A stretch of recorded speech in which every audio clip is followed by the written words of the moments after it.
there is a point at which a few years ago, I was, when I started my business, I was like, I'm going to go hit these numbers and I'm going to become X, whatever. I'm going to have this income and I'm going to do all these things and I'm going to get all these followers, right?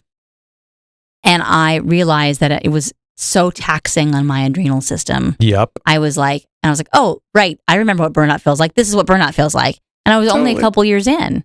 And, part of it was because it was during the pandemic. And so I was like doing my best to just show up where I could and be of service. And, and we had no boundaries, right? We're like, I'll just be at my computer 20 hours a day. It's fine. Yeah. It's fine. It's fine. Everything's fine. Everything's fine. All right, everybody, let's do this. Welcome back to No Set Path. I'm your host, Drew English. If this is your first time joining us, thanks so much for being here. So 2024 has been weird, right? I don't think I'm alone in that sentiment. It's been an awkward and tumultuous year for lots of people for lots of different reasons, not the least of which professionally. If you are in film, photo, video, music, really any kind of creative industry, you've probably had a rough go of it. I know I have in my own ways. All this is to say, I've been very inconsistent with getting episodes for this show out. I said I was going to do solo episodes. I didn't do solo episodes. I did spin my email newsletter back up, which is fun. So I'll link to that in the show notes because I'd love to have you. But, here's to holding me accountable in 2025, I guess. I'm going to wrap up this year with a final interview with Meritt Minnemeyer, who is an executive coach here locally in the Hudson Valley. Merritt and I met on a lark at a local Chamber of Commerce event earlier this year, and we just really hit it off. She's awesome. She's one of my most favorite people to talk to of late, and I think you're going to get a lot out of this conversation. She kind of exists in a world a bit outside of the typical creative professionals that I interview on this show. So I really hope you enjoy. As always, if you're watching on YouTube, like and subscribe. That really helps us out here. And if you're listening on Apple Podcasts, Spotify, basically wherever you get your shows, give us a 5-star review. It would really help us out. And without further delay, here is my interview with Meritt Minnemeyer. So you have quite the story, but what you do now is you're an executive coach. I am. So for those who don't know, what exactly does that mean? What does your work entail? What does your professional career look like right now? Mm-hmm. So an executive coach, the way I look at it, is someone who supports high-level leaders, whether they're high-level in their own organizations, right? Whether it's their founders or whether they are in a more established organization, to execute along the lines of their values, their directives, their mission, their goals. And my version of executive coaching is supporting people who are decision makers and who have a purpose that is greater than themselves. Right? Yeah. So they have their own sense of vocation, and they also have a sense of stewardship, or I keep wanting to say agenda, and that has kind of a loaded word. But what I really mean is they're up to something that is greater than just their own benefit. I think there's a crossover between executive world and creative world, and maybe that doesn't seem readily apparent, but I think no matter what kind of executive you are in that position, I think it requires a certain level of outside the box and creative thinking. Yes. And I think a lot of those traits, bigger picture, things outside of yourself, that kind of stuff really translates well over into the creative field as well, because a lot of folks who get into creative professions, that's really the impetus. It's not so much, hey, I'm going to make millions of dollars. Very rarely does anybody do that. It's more well, what can I create that's bigger than me? What can I leave behind? How can I contribute my voice to the world at large? So that's really interesting. How'd you find that work? How did you get into it? Well, so I grew up in an entrepreneurial family, and my grandfather ran a multi-continent spanning publicly traded company that he's founded from the ground up. Oh, cool. And so I grew up going to board meetings and traveling the world to trade shows with him and my family. My whole family, that side of the family, worked for the business except for me. On the other side, my mother and father ran their own Main Street business. It was an architectural design and build firm. Got it.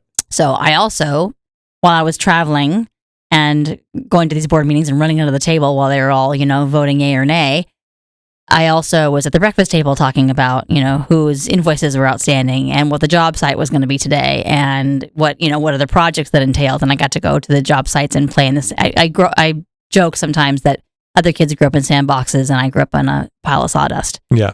So I have both of those experiences that were tremendously formative for me. And then because small business and large business, any business involving family can be quite complex and stressful on a family system. That proved exponentially true in my family system, and that in my adolescent brain, sort of made me rebel against it and say, well, I'm going to go be an artist. Right. Forget money. I don't need to make money. I'm just going to be an artist. So I followed my little dream to New York to become an actor, a Broadway star, and quickly realized that I was not all that interested in begging other people for work, and totally in spite of myself. And actually didn't dawn on me till years later that I had done this, but I followed my entrepreneurial DNA and started my own company with some partners. I was actually approached by a partner, said, hey, do you want to be a part of this? And I was like, sure, of course, not thinking anything of it. Years later, I was like, oh, right, of course I did that, because that's what I know how to do. Yeah. So right away there, that was that crossover between executive and artist. And I'm so glad you brought that up, because so often people are like, how in the world are you crossing those two divides? But it actually is not a divide at all in my brain, right? So the world of theater was not the world that I found myself to be really identifying with. There were some wonderful things about it and some things that I just didn't vibe with. And one of the main that I did want to have a sense of financial security and control over my life, such as it is, if we have any. And so I started talking to people about teaching, and I had a mentor invite me to teach a class, and I fell in love with teaching, and right away got into sort of this really cool social justice-y art education world where I got to go into schools with kids who are considered, quote, at risk. At the time, with different language now, but that was the verbiage at the time. And working with these kids who had a different set of resources than I'd ever been accustomed to, and deploying some tools and some skills and some processes so they could get in touch with their voice, their creative voice, and use that not just for creative purposes, but for educational purposes, for leadership purposes, for career purposes. And that was fascinating to me and so exciting to see those light bulbs go off. I won't go through all the details, Sure. But it got me essentially into education in a more traditional sense, and then facilitation with teens and leadership development, and then adults. So ultimately was brought in to do some facilitation for corporate lawyers and law enforcement and political elected officials, and it kind of bloomed from there. And then there's more to that story about how I got to where I am in this moment of my career. But that was the path from art to business, essentially. Got it. And the last time we sat down, like there was, and you can correct me if I'm wrong. Yeah.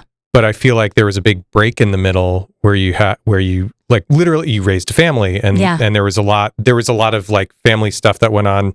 I know you lost your first husband, and we can touch on that if you want. We certainly don't have to. Mm-hmm. But I think what I found really interesting is like kind of it does it a disservice if I just say interesting. Like everybody's story is interesting, but I think what I really resonated with is you've been through to like an extreme degree, right? Mm. Literally what so many people, including myself, go through, which is like balancing career and family. Yeah. And how do you find that happy balance? And you've been through the ringer, like more than most people. More than once. Yeah.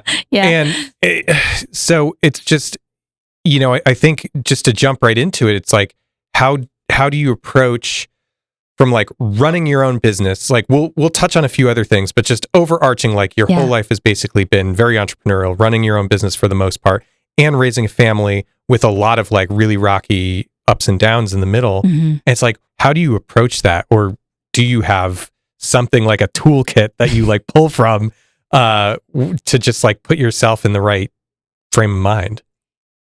So that's a big question. I know. And it evolves. It has evolved over time, and I think it still is evolving. I mean, just this week, I am coming back from an experience of being out of the country. So I am coming back from that, and we sometimes refer to that as integration, right? You kind of go away and you come back into your, whether it's vacation or whatever. And I'm asking myself the same questions over and over again, because I'm a different person now than I was 2 weeks ago when I left. And it's not easy all the time to like, oh, right, that's what I learned, who I became there, as how does that person now land back into this life, and how does it inform what I do next? In the context of our very rapidly changing world, with all the volatility and all the opportunity and exciting things and scary things that are always happening, but are happening on a different scale now. Anyway, so apropos question, what I'm coming back to in this moment, as I'm in the process currently, is that sense of purpose. Yeah. And listening to when I can get really quiet and I just know that my panic is set aside and my ego is set aside and the expectations of others are all set aside, which is hard to do, right? That takes a lot of practice to be able to get to that place. And there's a few different tools I have for that. Yeah. That in those moments I can say, okay, I know that at the essence of me is still wanting to continue on this path. And so how can I do that gently, I think is the question I'm asking now. Traditionally in my life, I have fought through a lot, partly because I grew up with a lot of scrappy people doing a lot of scrappy stuff, and that was how they got things done. And there's a lot of great benefit to that. And also going through all the ups and downs that I have, and being an advocate for other people in my life where I've had to be pretty scrappy. I'm pretty tired. I can't speaking my language. Yeah, I can't be so scrappy anymore. I don't have the energy. Same. So how do I maintain that clarity of focus and be gentle with it? Yeah, I'm going to stop you there because you've said like 10 things that I'm like, oh my God, I could go on a million tangents.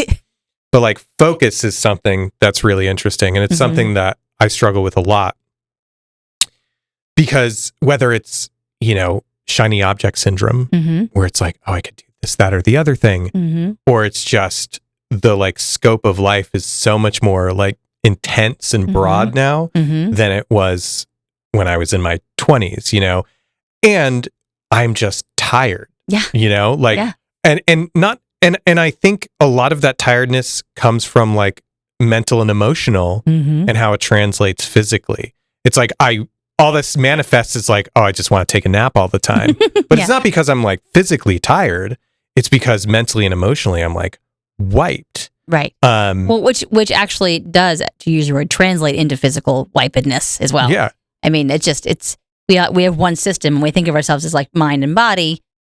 It's connected. It's all the same system, right? So where there's stress on one part, there's going to be stress on another part. Yeah, I totally agree. And I think focus, especially for me, right? Focus is a huge thing for me because, and I'm sure other people listening will relate. It's like oftentimes I kind of like crash and burn a little bit internally where I'm like, what do I need to be focusing on? Because the things that I need to focus on immediately to earn a paycheck, let's say, are fine, but less and less fulfilling as life goes on.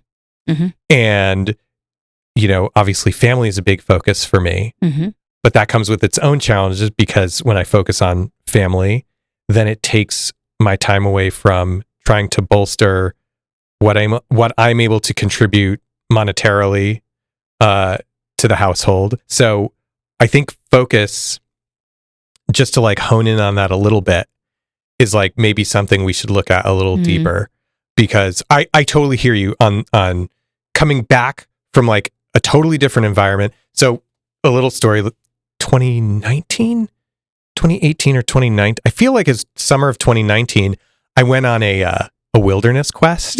Cool. In Colorado. It was like a men's group thing. And I was gone for a week, and three days of that were solo camping in the backwoods of Colorado, like under a tarp, just on a sleeping pad in a sleeping bag under a tarp. That's it.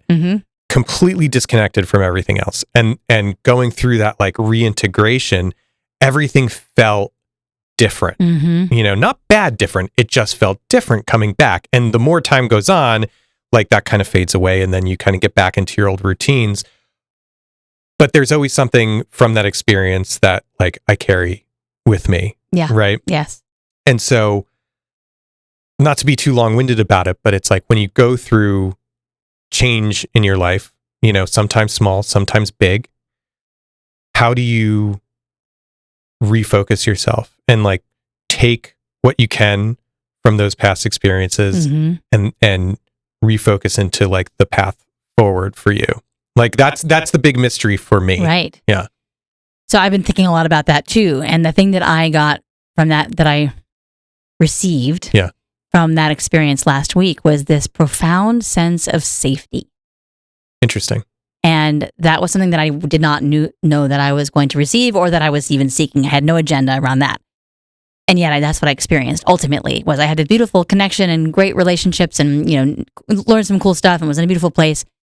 And I walked away with feeling a new level of there is an opportunity, a place to be safe in the world, which was, come to find out, pretty new for me at that level.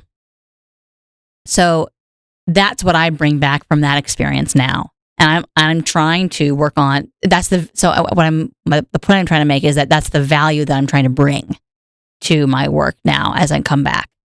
Not that I can recreate that sense of safety from that moment, because it was with those people in that place, but how do I find it within myself? And so when we talk about focus, whether it's focus on a value or focus on a quality that we want to bring, rather than focus on an outcome.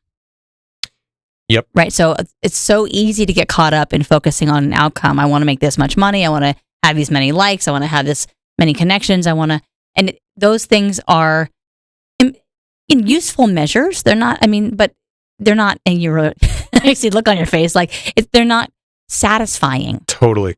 They're not qualitative, right? They're just one set of measures that we can use to a certain, degree that is helpful, and sometimes not.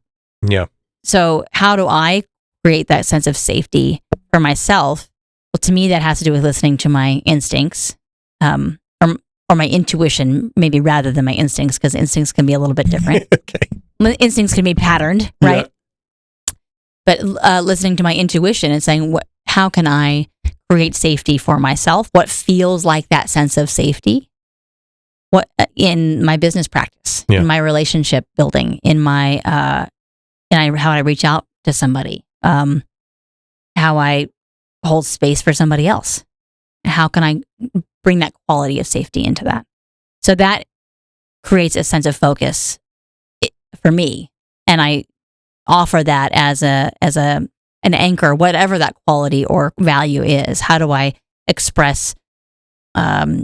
Maybe it's connection, or maybe I want to express high value, or I want to express whatever that quality or value is, and bringing that as a sense of focus. I feel like this a little emotional well up, not like teary emotion, but just like there's a lot happening in here, because a lot of what you're saying is like very much vibes with where I'm at. And this is why this is the same feeling I had when we sat down at the coffee shop, and I'm feeling it again, because it's like I feel very like on a similar page. And so there's a few things you said, but one of them is like value versus like a tangible outcome, or I forget exactly what you said, but value has been at the forefront of my mind, because I probably mentioned this, that I've been in like a group coaching program, which has been awesome. Like it has been awesome just to like get out of my own bubble and be in a group with a bunch of other entrepreneurs who, for the most part, do things that are completely different from what I do. There's maybe one or two other folks who are like tied in with the like visual kind of production world. Not many. Everybody else does something different. So that's great. It's been very like aligning for me in a lot of ways. Yeah. But something we've focused a lot on is the concept of value, right? Versus, you can set goals, but it's the arrival fallacy, right? It's like you can set a goal, and I've done this in my freelancing, where it's like, oh, I remember it's like, oh, if I could just make $1,000 a day as a cinematographer, then I'll be happy. And it's bullshit, because you make it, you do it, and then there's something else, and then there's something else, and so the arrival fallacy, it's a real thing. So I discovered that it has a name. And then this other thing, like I literally last night was journaling about this very concept, where it's like I feel like I'm trying too hard. unintentionally, I feel like I'm trying too hard. And there's a lot that goes into it because it's like, I only have so much bandwidth up here and a lot of it's taken up with home and family and blah, blah, blah. And so I feel like this urgency. Sure.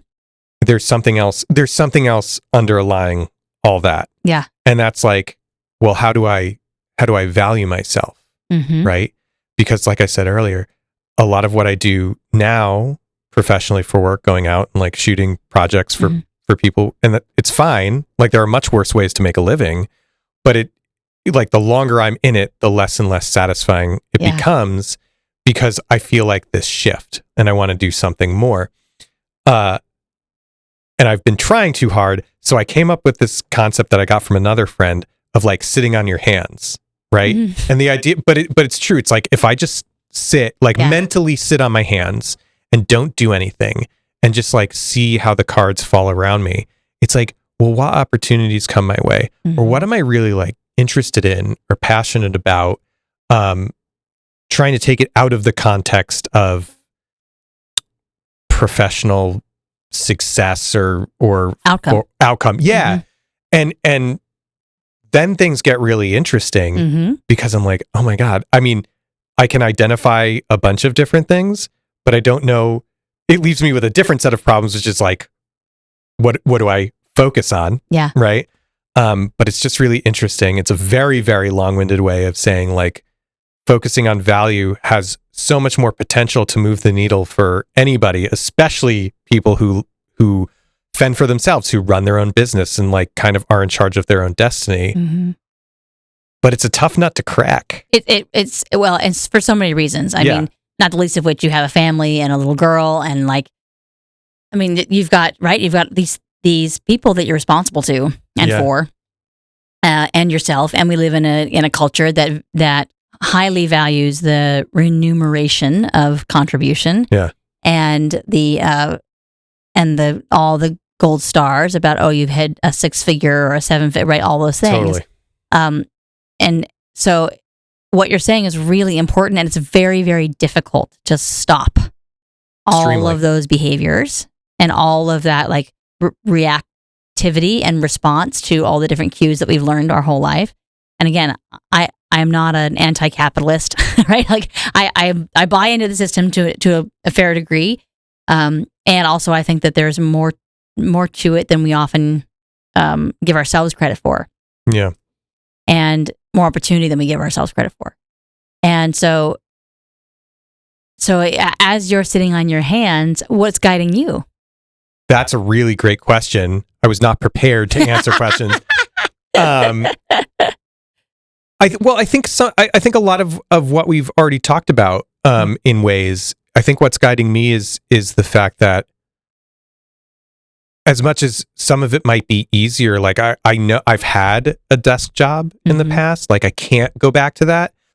So I have to continue to be okay with some level of unknown. But I think what's guiding me is knowing that I want to express, like self-expression, I think is something that's guiding me a lot. And I think I've had so many different like iterations of my creative career because I'm trying to find some level of self-expression that I get to in some way.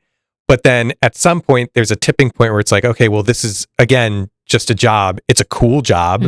You know, when I was just doing music, like that was cool, but I couldn't earn a living doing it. And so then I found film and video, and I can earn a living doing that. And it's still cool, but now it's again more of a job. And now I find myself like things being cyclical where it's like, I want to explore music again just for me. So I think self-expression is part of it. I think legacy is another part, which I try very carefully to balance between wanting to put like something of myself out into the world that hopefully stays around longer versus ego, because ego's tricky. So much of it pertains to like, you know, cautionary tales, right? It's a tough balance, as you will agree, when you are, you know, starting your own business or building a business or pivoting a business, whatever, involved in like fending for yourself. Like you got to balance, like keep that ego in check, because you need a certain amount of chutzpah, Yeah. right? To like get things moving, but you have to like really keep yourself in check because it's easy to kind of get carried away and create a cult personality in a way. Oh man, and especially in like film and music and all that stuff, there's so much ego that's floating around, and it's disguises itself as different things, as artistry. Yeah. I think that's actually a really interesting point about where the crossover between entrepreneurship and a creative life is very much overlaps, right?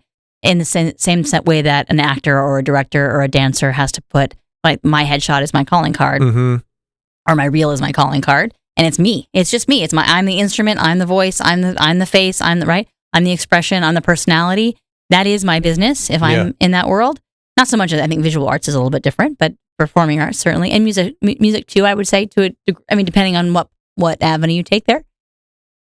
And as an entrepreneur, that's also or can be true.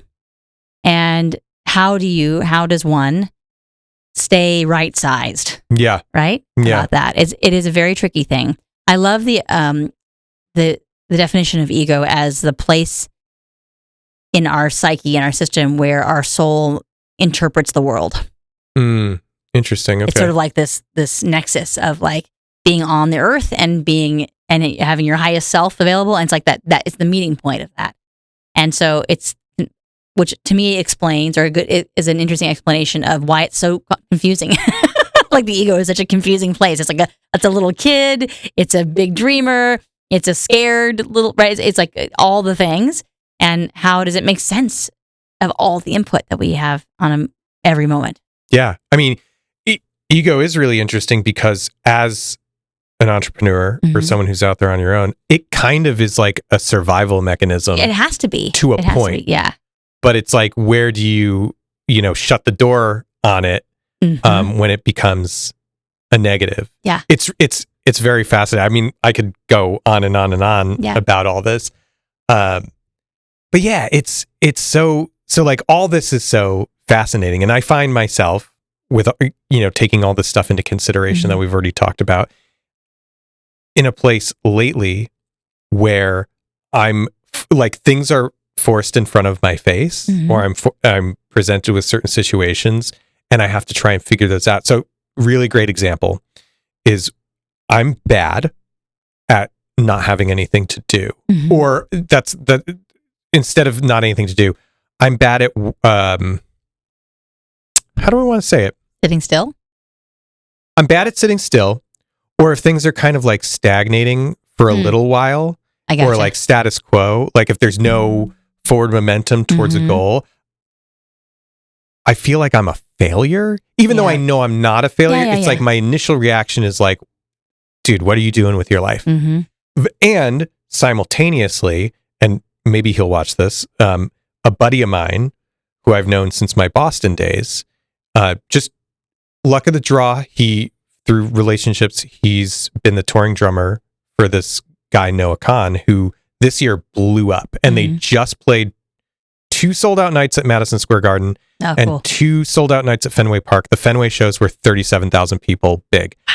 And that was like a dream of mine for years that never happened. And so it's like, on the one hand, I'm incredibly psyched for my friend. He's a great dude, but on the other hand, I have all these, like, I guess they're jealous feelings, but it's not like anger jealousy. It's just like, oh man, like, did I miss the boat on that? Or how do I want to say it? It's like, that was a road I was going down. And at some point I just took a hard right and went another direction.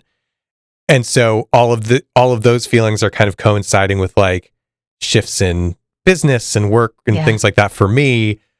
And it's a really weird place to be. And to like tie it all up, it's like, I can't imagine that you don't run across similar situations with clients or potential clients in your day to day. Sure. And with myself. Yeah. And right. Yeah, exactly. For sure. I think that my response to that is that all timing is perfect. And that might seem like a look kind of like nice little bow to wrap it in. But when I say that to myself, my nervous system calms down. Yeah. And essentially what it means to me is that it's not up to me. Yeah. My choices are up to me, but everything else is not up to me. what your friend's success is not up to you, right? It's in part wasn't up to him all the way. He put himself in the right place in the right time with the right people to create that outcome. And you put yourself in the right place in the right time to create the outcome that you have now with your beautiful family. Exactly. And for you and I having this conversation. Exactly. And I've done the same. So I think there's there are definitely a lot of what ifs, right? Like, the road not taken, or the millions of roads not taken. And that's totally reasonable to have that, like, what if, because we had momentum going down the road that we see, like you had that momentum. Sure. And also, it doesn't mean that can never happen for you if you decide to put your momentum back on that track. Your cart on that track. It also can mean, I think it's about acceptance. Acceptance can be such a powerful practice. Not that we have to say we love where we are, or we're happy with where we are, or it all makes sense, but just to accept it, and that lessens the resistance in our ego, in our system, to say, oh, I should have, right? It's like, okay, it is. So what do I do? I accept that where I am now is where I am meant to be, if you will, or that is the natural result of all the choices I've made. That's okay. Yeah. And so what do I do now? Yeah. Because acceptance is very different than just giving up and rolling over. Oh, totally different. Yeah. Acceptance is like, well, never mind. It is not. Yeah, it could be acceptance of my mistakes, of the choices that I made that I don't feel good about. A little self-compassion. Yeah. For the person that I was, that did the best they could at that time, in the context where they were, and with the beliefs they had about themselves at the time. Even if it wasn't. Well, I go back and I look like, okay, 12 years ago when my husband passed, I'm like, was I the best person that I could have been? No, sure, I was not. And was I trying to do my best? Yes, I was trying to do my best with what I knew how to do in the moment. Yeah. And my best wasn't great, but it was the best I could do at that moment. Yeah. Yeah. I think another thing that I struggle with a lot is the concept of time, right? Sure. And, not to get really, like, not to go too far down that road, but it's like, I've always struggled with it, from like, oh, how am I going to fit XYZ into today, down to, how late is too late to, like, pivot into a new career. Yeah. Or a new like pocket of a career path you're already on. These are things I think about a lot because, as we've talked about previously, I'm at a crossroad where I'm considering different things and, like, what the next evolution of work and business and that professional life might look like. And part of me is just like, how many times am I going to pivot before I can't anymore? Right. This brings up a story, if I might share. Please. I'm, like, trying to set it up a little bit here. So the story that's coming to mind is of one of my very first clients when I was just starting my business, and it was somebody who was referred to me, and I didn't know them. It was like a kind of a peripheral referral, and so I didn't know how to charge, and I was, like, kind of freaking out about the whole thing, and she sat down over French fries. It's my favorite thing. Yes, one does. Yes, one does. And she's like, okay, and I'm not a career coach per se, but she's like, here's my resume. Tell me what to do. And I was like, oh, well, that's, first of all, a good coach an ethical coach will not tell you what to do ever. Absolutely not. Unless there's a consultant part of it, right?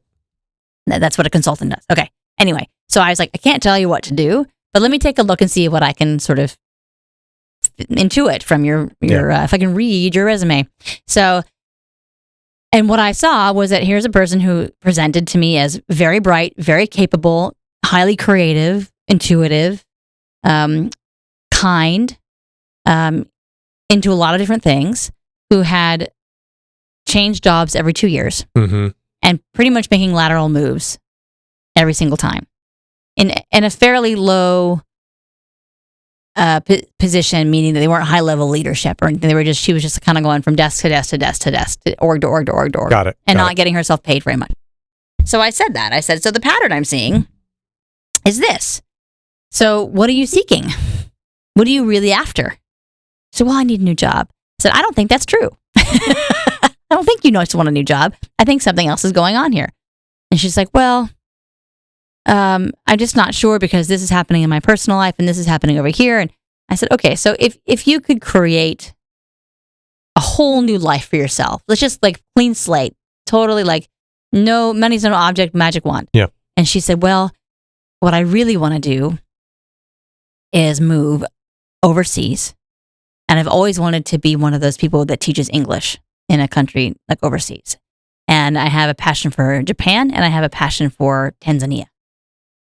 They're like vastly different. Vastly different. But she's like, okay, sure. And she's living here in New York State. Okay.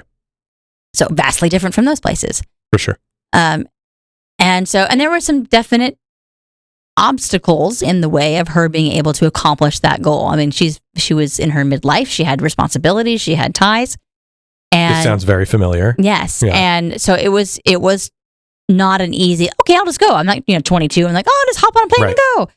Which I think just as a quick sidestep is at the crux of like where I'm at. Sure. And where I think a lot of people are yes. at. Yeah. Yes. Which is why I'm for sure. So ultimately what we did is over the course of, I want to say a year, 18 months, maybe about 18 months, we just created the next right step for her. Yeah. What's the next right step? Well, the next right step might be I have to have a hard conversation with the person I'm in a relationship with. The next right step, which is a very different situation than yours, by the way. But the next right step might be, oh, you know what? Actually, if I really want to teach English, I'm going to talk to somebody who has done that and see how they did it. Okay, and the next right step is Googling places that certify people who do that. We'll come to find out places that certify, some of them also place people who do that. Mm-hmm. Okay, so where do they place? Oh, guess what? They place in Japan. Interesting. Okay, so what would that look like? Okay, well, I'll also have to talk to my family members because XYZ is happening. And then ultimately, she went to Japan. Yeah. And started a new life at the age of 51. That's wild.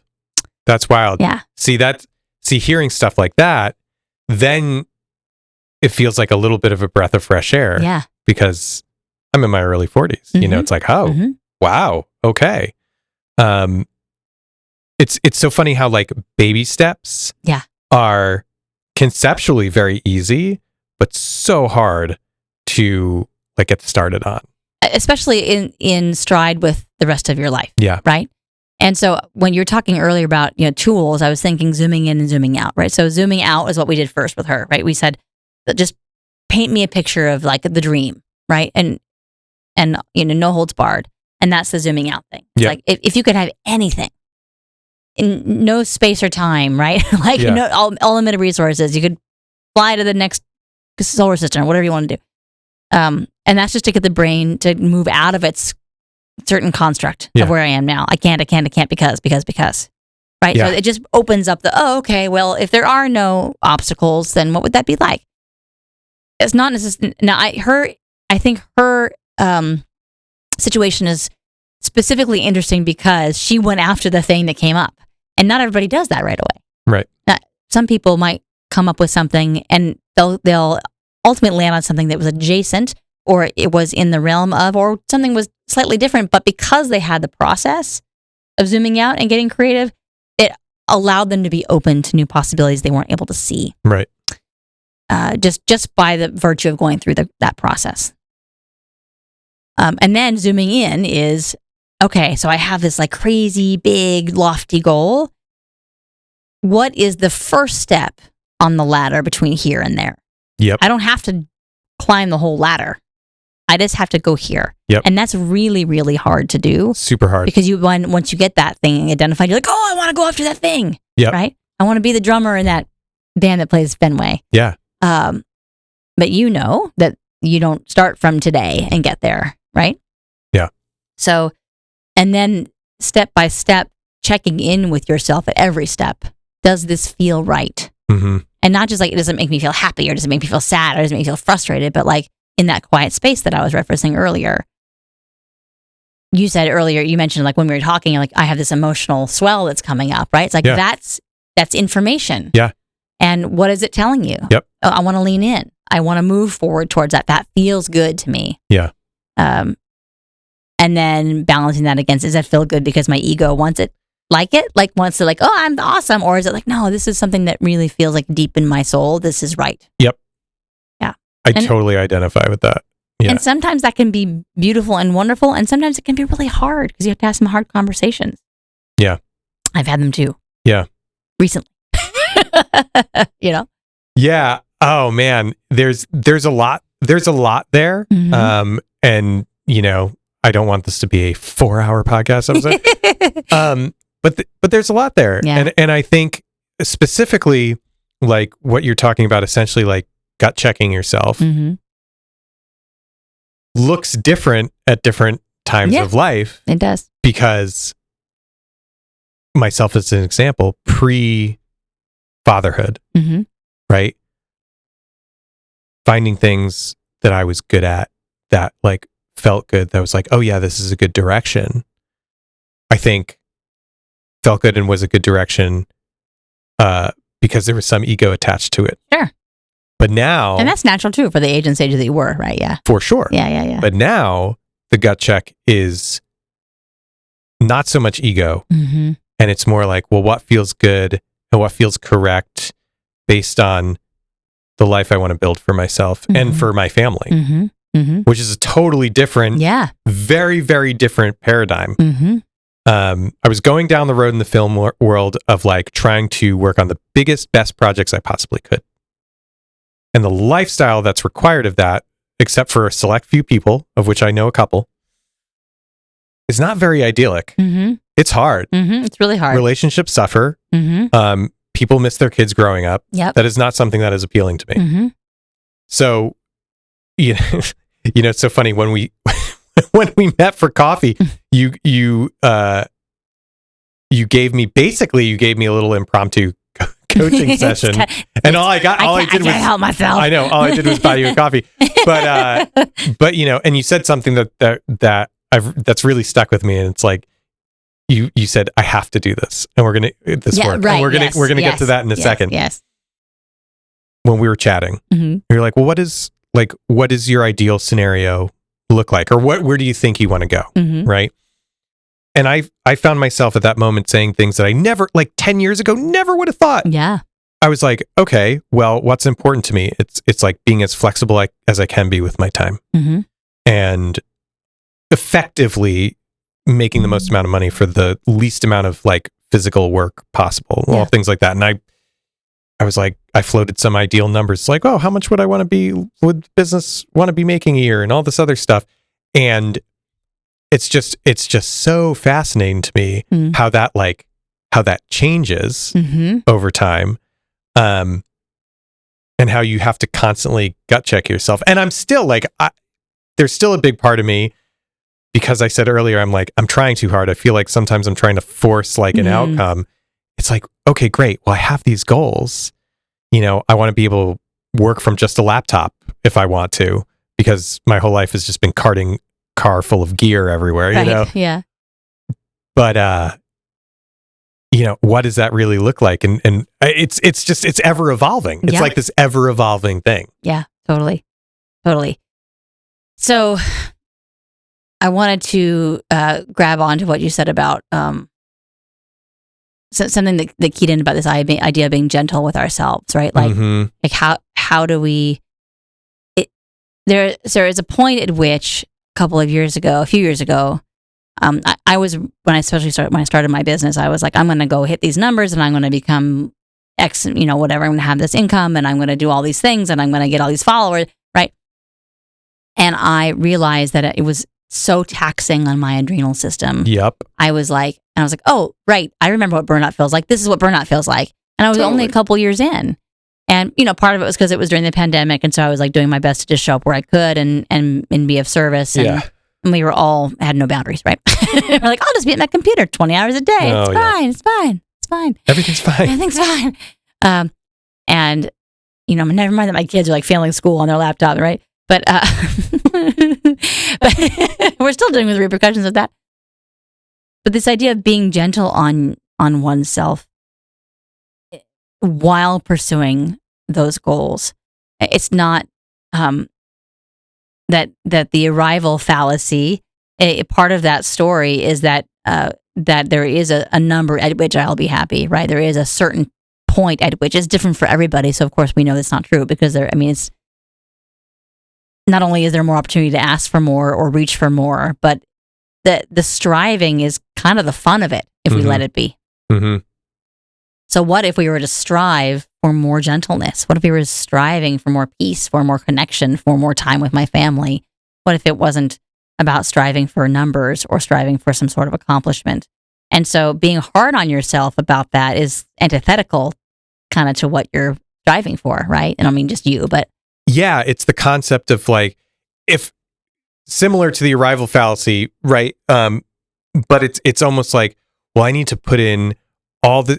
Here's a great example. I have a great example. It's like the FIRE crowd, the financially independent, retire early movement. Yes, right, yes, right. It's very similar in that effect, where it's like, I'm going to sacrifice my 20s and my 30s. I'm going to penny pinch for 20 years, right, and invest and blah blah blah.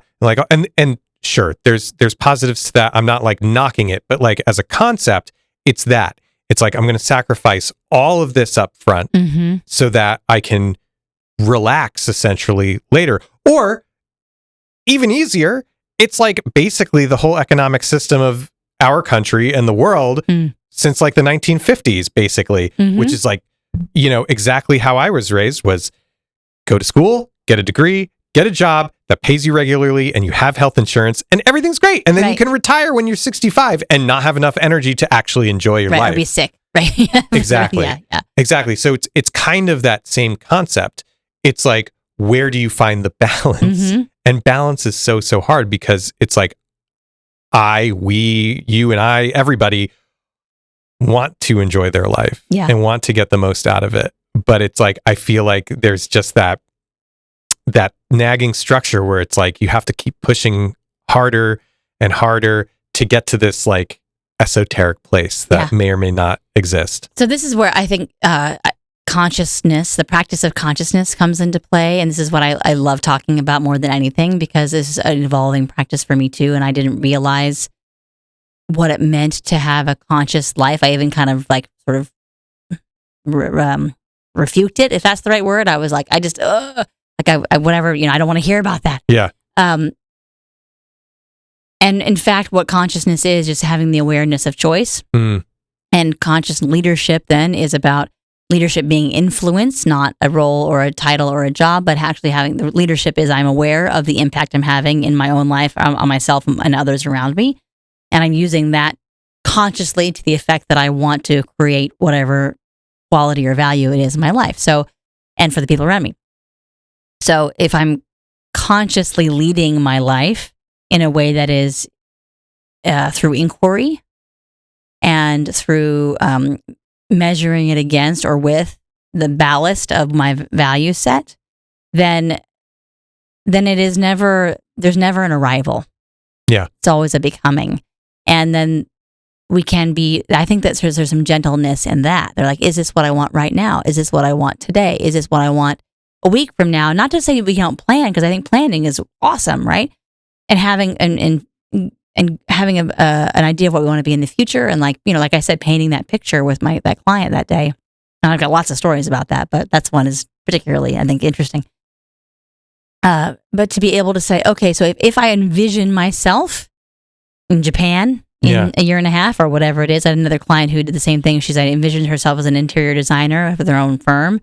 And just today, I got a text that she met with the president of this big company, and they want to. She's killing it out there. Nice. But she came to me saying, "I think I'm going to charge $15 an hour to do this craft thing." And not that she couldn't do that well, but it was like, come on, And now she's has this incredible organization that she's leading.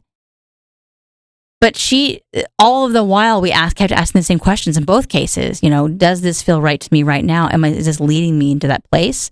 And if it didn't, to be okay with that. Right. To be okay with the difference. To be okay with, maybe it isn't what I want. Maybe what I thought I wanted is something different. And that is okay. That's the acceptance piece. Right. Like, if I'm going to actually use myself as not my ego all the time, but like my peace or my whatever it is. I have another client who says, talks about his purpose as being inspiring love in others. That's his purpose. And he expresses that through his business, through his speaking, so if he's more and more clear on that all the time. If he's sitting on a podcast and he's checking with himself mentally, am I inspiring love in this other person? Or do I feel it in myself? Then he knows he's on the right track. Yep. If he isn't, he goes, maybe I need to shift a little bit. It doesn't mean I leave the room screaming.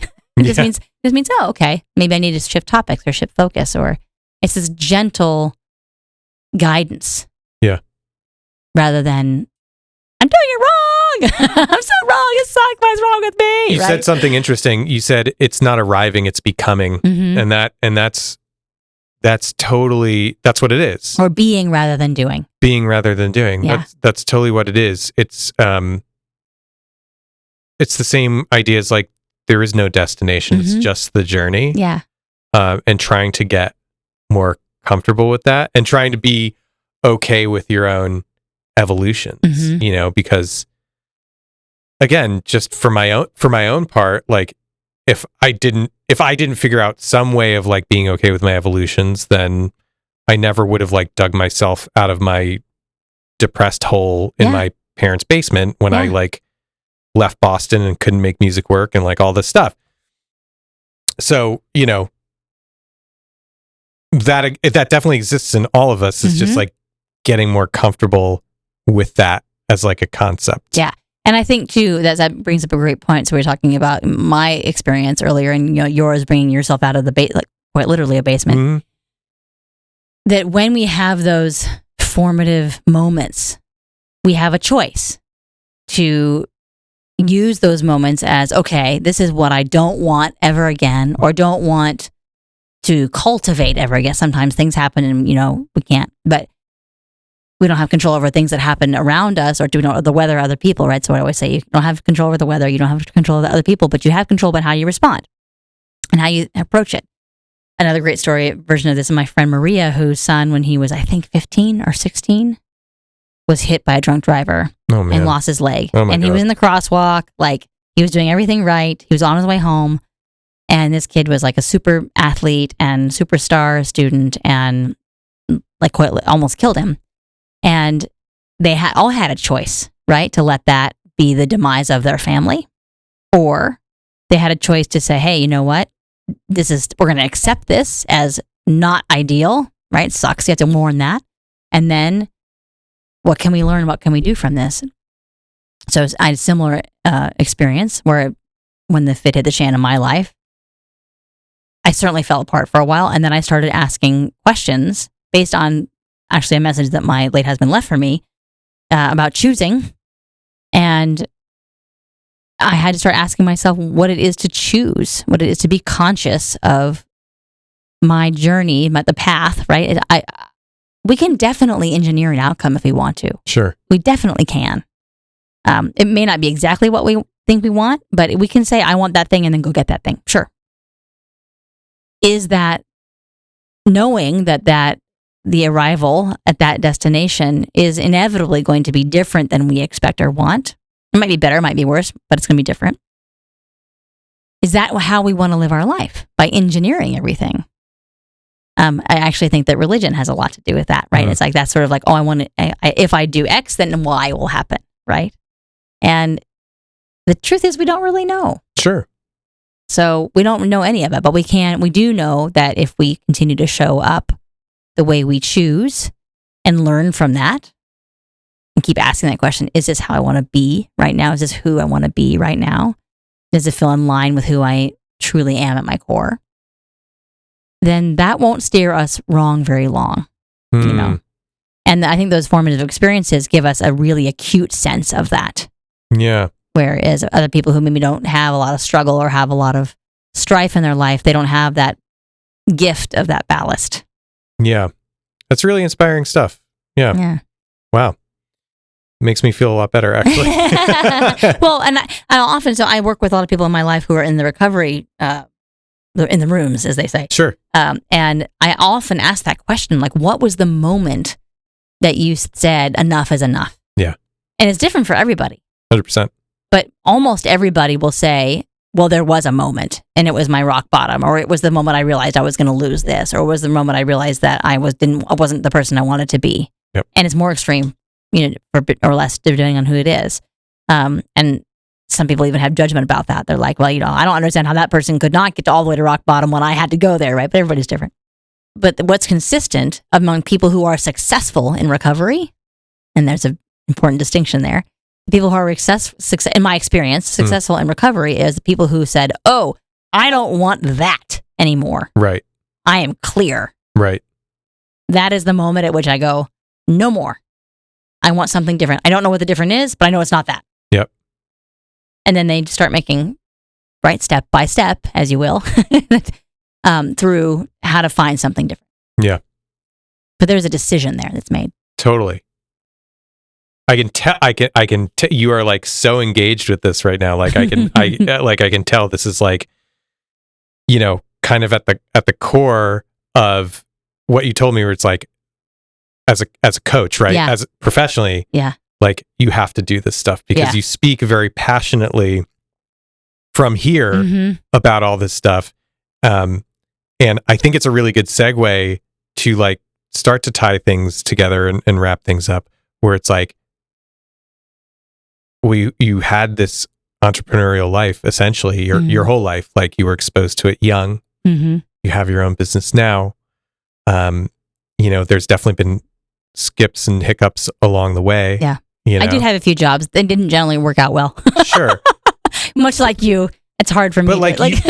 But you've had to like literally pull yourself up from your bootstraps, basically. Yeah. I mean, you literally, your first husband died. Yeah. You were raising kids on your own, like the most difficult thing I could possibly imagine. Yeah. And you've landed here where you are today. I mean, it sounds, after everything we've talked about, it sounds maybe a little cornball to say it, but it's like, why coaching? Like, why coaching? Sure. Like, why is this where you've arrived now? Maybe it's not where you stay. Yeah. But where you've become a coach, right? You haven't arrived, you've become a coach. Right. Exactly. Why is that now? Like, why is that happening now? Well, for one, I like to, when people ask me that question, for one, I reference a book that my mom used to read to me called Little Bunny Follows His Nose. Okay. And it is a real book that I actually found. I believe you. I found a copy of it that they don't make it anymore. But the story is that the little boy bunny goes out and says, I think his mom sends him out on an errand or something. And he's like, oh, I'm going to follow my nose. And he follows different smells. Like there's a smell of, I can't remember what it is now, but there's a smell of a tree and there's a smell of grass and there's a smell of pie at the end of the, that's how he finds his way back home. Mom has made a pie, right? And that's a kind of what I'm talking about, right? It's like, I had to ask questions. I had to get curious about, what it would mean to choose love in my life, not just romantic love, but love for myself, love for my career, love for other people in a way that would engage my skills and gifts and interests, and in a way that would synthesize my experience. And I did not see myself as someone who was like, oh, I have all this business acumen, I'm going to go in and jump into that world. Like, that was not on my radar. But I think a lot of people who get into that space do feel that way. Yeah. Yeah. Yeah. And so for me specifically, I was in a leadership development program because I had led several, but I'd never been in one. So I thought that seemed a little bit out of integrity. So I'm going to go do that.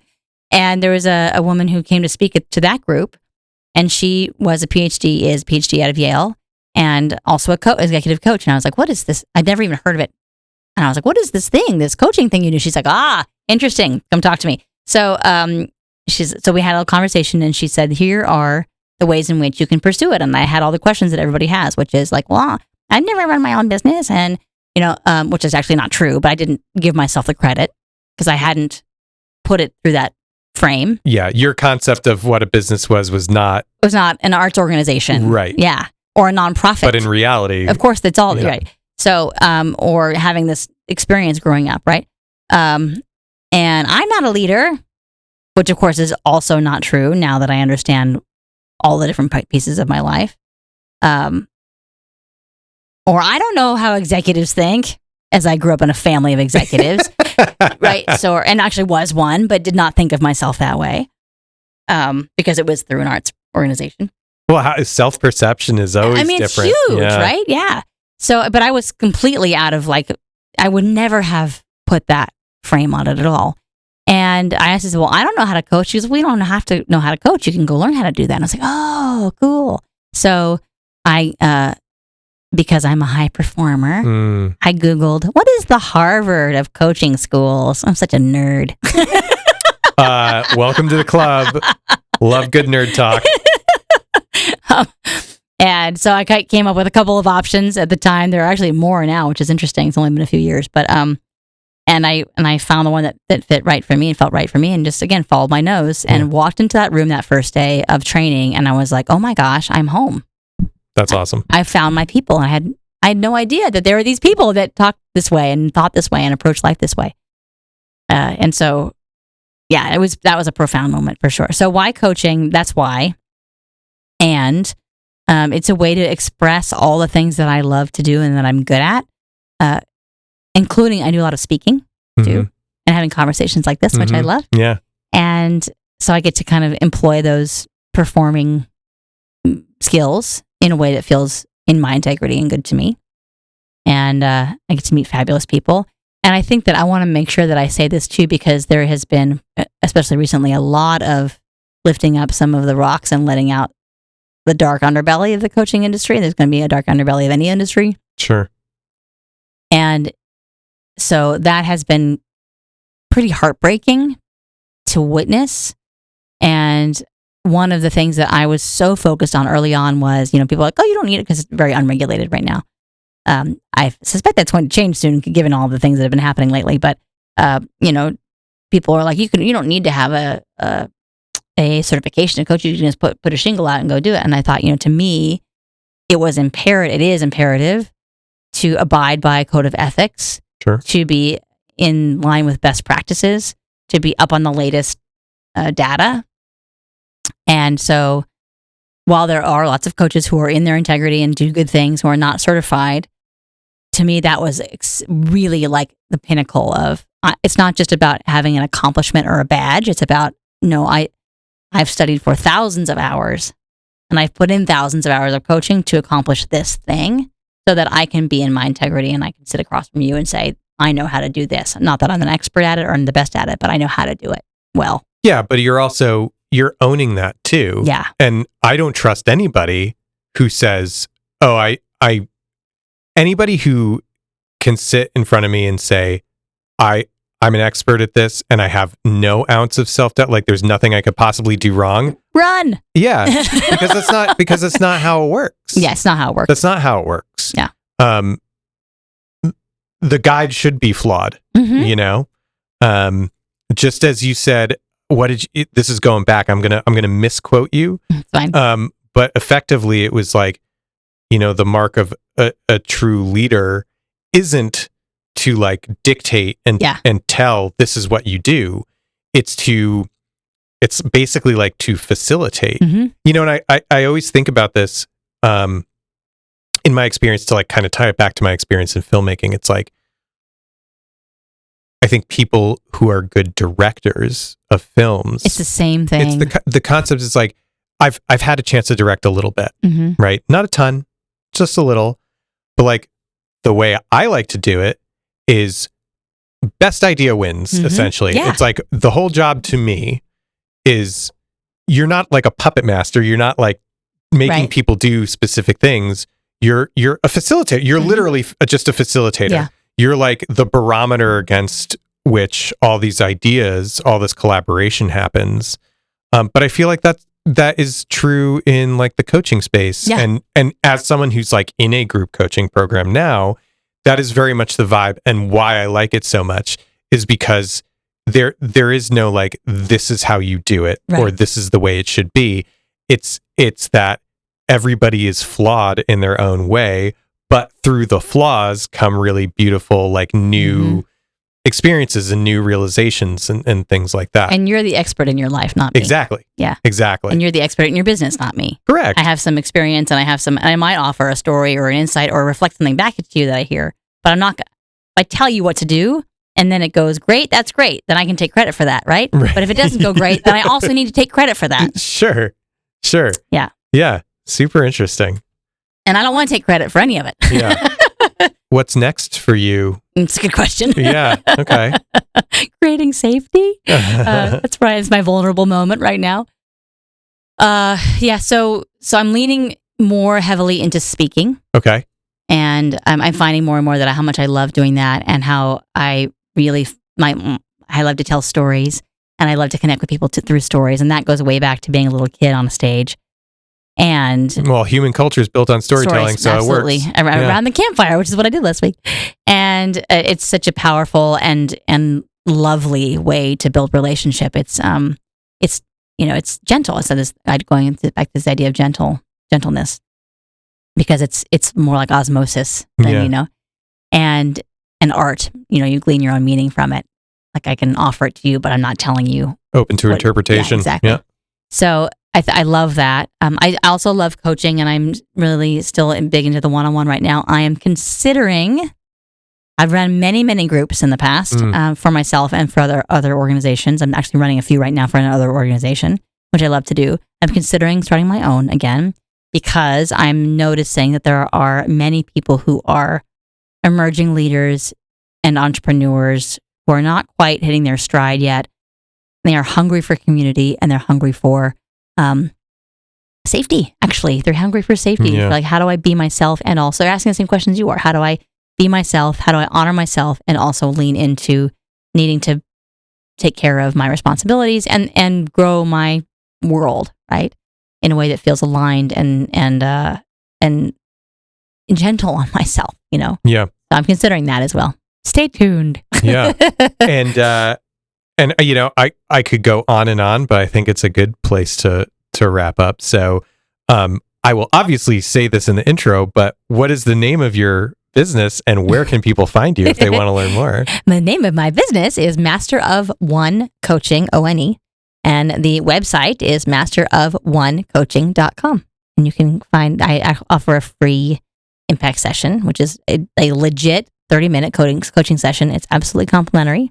You can sign up for that there at the website. I love it. Yeah. Merritt, thanks so much for doing this. This is awesome. Thank you for having me. I'm so happy we just met serendipitously and now we have this relationship that I'm so happy we have. So thank you for coming and talking to me. It's so my pleasure. Thank you for having me. All right, you got it. All right, everybody, there you have it. That was my interview with Meritt Minnemeyer. I hope you enjoyed it as much as I did. That's one of the longer ones. There was just so much meat on the bone in that conversation. I wanted to keep as much of it in as I could. I will be sure to put links to all of her stuff in the show notes, and shameless self-promotion again, I'm going to put a link to my email newsletter there as well. I'm really trying to be more consistent with writing and getting things released there at least every 2 weeks, if not every week. So I'd love to have you if you want to subscribe. As always, you can find out more about me, your host, Drew English, on Instagram at Drew English with 2 H's at the end, or online at drewenglish.com. You can learn more about No Set Path at No Set Path on Instagram or nosetpath.com online. And with that being said, I hope you have a great new year, happy and healthy, and we'll see you in 2025. All right, take care.